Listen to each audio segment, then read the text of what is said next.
heard of the Greek Christmas monster Kallikanzaros? No? Nope. Me either. Fun fact, my in-laws are Greek. Like, very Greek. Like my big fat Greek wedding Greek. So when the Kallikanzaros came up as I researched winter monsters, surely they could enlighten me. They had never heard of it either. These are Oh, a mysterious monster? You don't have to ask me twice. I'm on it. I should Dr. write a Emily's command Arena, thing, shouldn't and I? this is Monstrum. Kallikanzari take the whole Christmas monster in a different direction, a human direction. They're little hairy black monsters with red eyes, hooves, and long black tails. They're known to pee in your food, so even though this once popular Christmas monster fell into obscurity, you might want to keep a fire burning this holiday season. Oh. You know, the bad thing is, I was about ready to say wood, and then I heard they pee in your food, and I'm sorry, we're not into piss play here. No water sports, please. Even though the folklore's origin is rooted in Greek culture, versions Can't do it. of the legend span Won't do cultures it. across the Mediterranean. Kallikanzaros spend most of the year underground, trying to chop down the mythical tree that holds up the earth, which would bring about the collapse of the world. But every year, just before they saw through the world tree, Christmas Day arrives and Kallikanzari join humans in the mortal world to wreak havoc. During the 12 days of Christmas from December 25th to January 6th, they roam the earth, terrorizing their human victims. Their main targets are sinners or those who are just plain lazy, but anyone is fair game.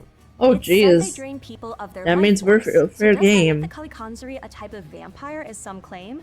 While it is vampiric, draining the life force from the living, it isn't undead, so therefore, not a true vampire. But like a vampire, they only come out at night, scratching their victims with their long nails. Ooh. They've been known to kidnap people, and in extreme cases, they will feast on human flesh. In some stories, they shapeshift. According to one legend from the island Okay, of but do we really Monstrum, want to live on a this woman planet spotted a anymore? suspicious skin bag, and yes, I too have no idea exactly what that means. But she recognized it as a Kallikanzaros. After making the sign of the cross, she slit the bag and ran home. A skin The bag. next day, a young girl suddenly appeared in the village with a mutilated hand, and everyone presumed she was the transformed Kallikanzaros. In other stories, they ride horses or roosters around villages, generally making mayhem. Kallikanzari are known to be very mischievous, peeing on food or putting out hearth fires. There's a few things known to thwart Kallikanzari. Exposing them to sunlight or setting them on fire will kill them. Neither of those handy? Just trick it into counting to 3, since 3 is a holy number, and by pronouncing it, they will burst into flames.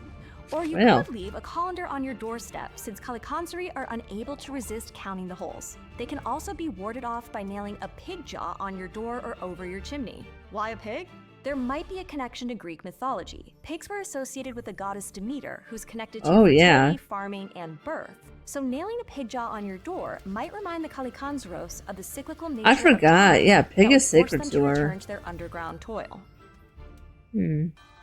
Church bells and Christmas carols drive them away, which makes sense given the monster's association with Greek orthodoxy. Fight monsters with religion. In early Greek Orthodox tradition, a child born on or around Christmas Day can become a Kallikanzaros. This created a stigma around babies born during the time of Jesus' birth. There is a way to stop the baby from becoming a monster, though, with certain extreme precautions. You could wrap the newborn in straw or garlic, or both, then hold them over a fire. Once the toes are burned, they are safe. It was believed that the fire permanently shortens their nails, and if you don't do that, the babies can develop fangs, hooves, a tail, and black skin. Oh, that don't seem safe. Are thought to be part human, part animal. Descriptions vary, but the most popular belief is that they are small in stature, have red eyes, black shaggy hair, boar teeth, and sport a long black tail. They are mostly blind. Some of them may have a hunchback or twisted body. They'll often sport one human foot and one hoof. Traditionally, on January 6th, the feast day of the Epiphany, local priests would sprinkle every home with holy water, which was believed to drive out any lingering Kallikanzari in a sort of pseudo-exorcism. When they returned underground, the Kallikanzari found that the world tree had healed itself, and the sawing began again. So what are the origins of these odd little devils?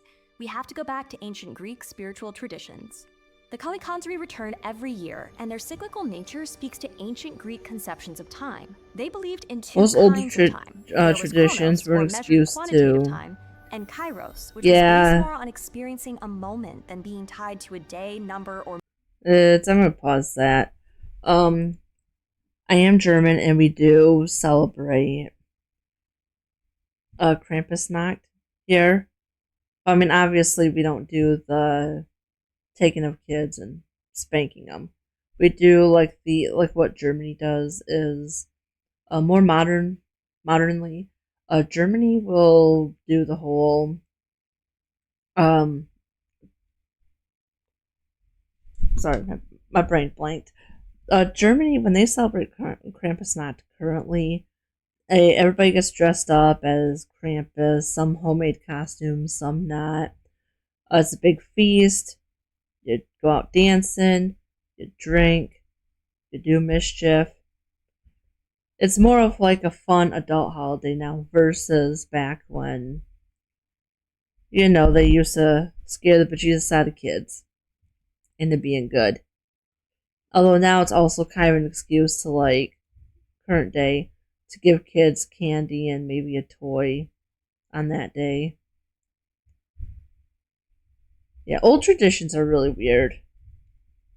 It is good to modernize some stuff. Or moon phase, so Kalikanzari are a bit of both, making them integral to time itself. I also can't help but think about other Greek monsters, like the ancient Greek Lamia, a woman cursed by the goddess Hera. She was driven insane by the loss of her own children, so began to eat other people's offspring. She becomes more physically monstrous as she ate each one. I see titties. There's also an older Greek boogeyman called Bobolas, who is infamous for eating misbehaving children. As the Kalikanzari legend became more popular, parents would conceal the child's birth date, and in extreme cases, the child may even be murdered. Obviously, many parents didn't want to do this, so they would pray for illness to take the baby away naturally. That's how strong this fear was. Kalikanzari mythology might have also been associated with physical disabilities. Newborns born around this time of year who were blind or had physical abnormalities might be callously labeled as Kalikanzaros. It's no secret ancient Greeks put extra value on strength and beauty. Just look at their statues and heroes. Not to mention the Olympics, where I should know. Athletes competed in the nude. Greek law even denoted that to legally be a citizen, you had to be a privileged man who was said to be of fit mind and body. Eventually, Kalikanzari superstitions changed with the times. They became more of a fun tale to tell around Christmas, teasing children or scaring them into behaving, especially during the dangerously cold winter months. Yeah. In the mid-20th century, people would throw Kalikanzari dolls along with small gifts down chimneys.